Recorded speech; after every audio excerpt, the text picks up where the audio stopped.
Show me how. Okay, so what happened was this wall, I'm going to show you how to move around some electrical. So this wall was taken out, pony wall, put over here because it had the vanity kind of in the room, not basically in the bathroom. There was a door here, okay? So the switch is here, the existing switch, because you would come around this corner here without this wall. You hit the switch on. Here's your vanity, your mirror. Okay, that's gone. All right, vanity will go back in this opening, wall to wall, instead of wall to open end. So you really want to get this switch by the door, so it's normal positioning in the normal location, a standard logical location. So what they did here was they ran all the power to the fixture down and switched it back up to the fixture. More common to run the power through the switch up to the fixture. They didn't do it. So what I'm going to do, as I thought about this, again, I'm not an electrician, just learn by logic. What you want to do is take this switch, put it in this box, not the switch, the wires. It'll act as a J box, and I'm going to double up this box, okay? So there's more room. And then you can run wires from the box all the way over to this box or whatever box I use. So hang tight. So here's what you want to do. Get a double gang box, mount it. I'm going to end up mounting it here, a little bit more out of the way, okay? Then you put a single gang plate on, all right? And why do you want to do that? Again, the reason why you want to do that is you're going to have a lot more room in here, extra wires. Now, of course, you could put a double gang box on here, okay? You could put a double gang, have two receptacles or the switch too, but I want the switch over here. I don't want to have people, they can come in, I guess, and flick the switch there. You know, that's a possibility, but if you put it here, it's a lot more logical. I've got the opportunity to do it, so I think I'm going to do it. Okay?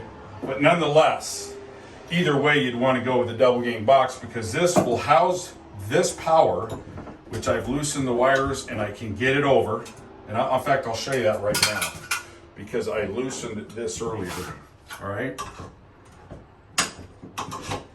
And then I'll come back at you. Okay? A couple of edits. All right?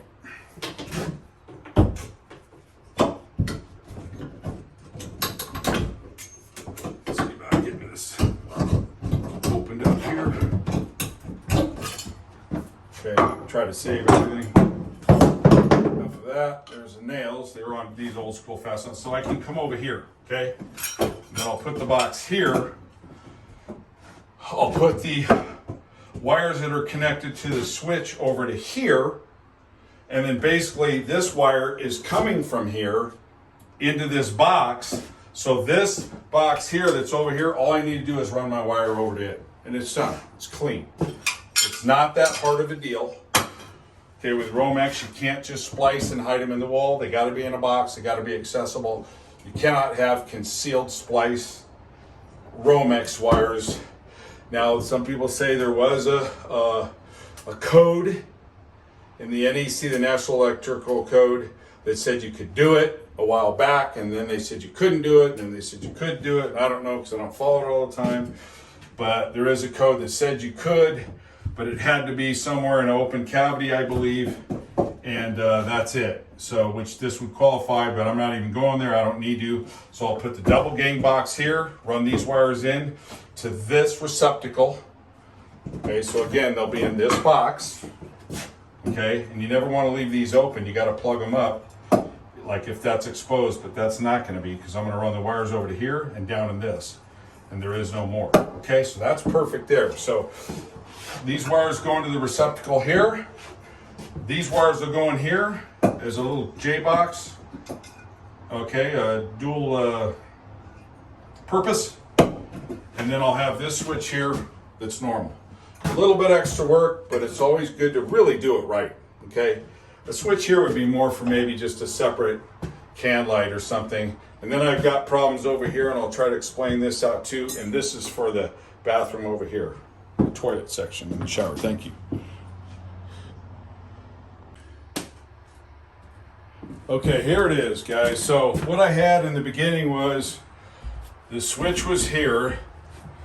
The switch was here because you would walk around the corner. This was an outer 90 wall was built. That was a receptacle, okay?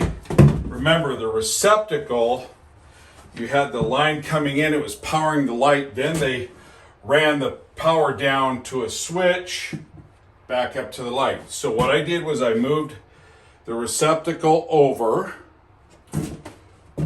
I tied the switch into the receptacle here instead of the way it was before, which, hey, it works. Which the switch was here and it was tapped in over here. So basically I shifted everything over this way, adding the new line, okay? And then for kicks and giggles, pebbles and bam bam, I put on the GFI because you need them anyways, right? Within 6 foot of water.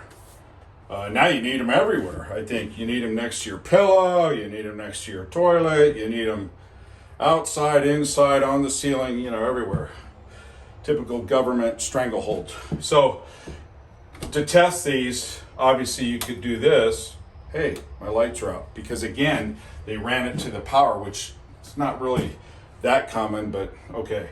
So you could test your GFI to see if it works good by getting the circuit testers that have the little GFI tester built in, and you just hit it, surge, hey, it works. That's what the inspector would do. He'd come to your house and do that. So basically, that's it. It's not real tough. You got to think about it logically. Turn the power off, always, unless you want to get a little zap for your heart to get it going again. And then I just put the fasteners down again just for the heck of it. Now here, right here, let me show you. I almost forgot. Ideally, you want to put a cover plate over here. I may put this one or a smaller one. This is overkill. You can get the little, I think they're 2-inch, and this is a 4-inch. Okay, so you want to plate that off. Even though if you put a screw in there, I think it would start spinning. Well, no, it wouldn't spin on you because it would still be grabbing onto the wood. So yeah, definitely you want to put a protector plate there. That's what they're called. And you drive it in like this, and that's what it look like. Okay, so ShowMeHow is showing you how to move over a switch receptacle. So I have all of this extra room in here now to house another wire connection to this switch over here, okay? So before, this was coming down to this switch, okay, not to here. My apologies. Let me re-stress that. The wire off the light was coming to this switch and then back up. Now, the wire here is coming into here, acting as a junction box because your switch is no longer here, it's over here. Okay, so how are you going to get over here? You can't just put the wires together and then put a box here and add the wires and add the wires and connect them. You can't do that. Remember, they got to be accessible. So now they're accessible in here. Okay? ShowMeHow just showed you how to move a receptacle, double up a receptacle with a dual gang box, and put a GFI in there. Thank you. Thank you for watching. Please subscribe and spread the good word. Thank you.